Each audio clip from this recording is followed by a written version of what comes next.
这是 Alice 李台湾为 LibriVox 所录的台语唐诗。第36首《塞上曲》，王昌龄作。仙明空松林，八月萧关道。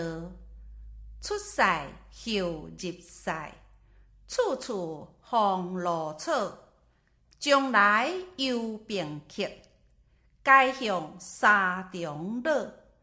木客又结儿，经看知留好。完。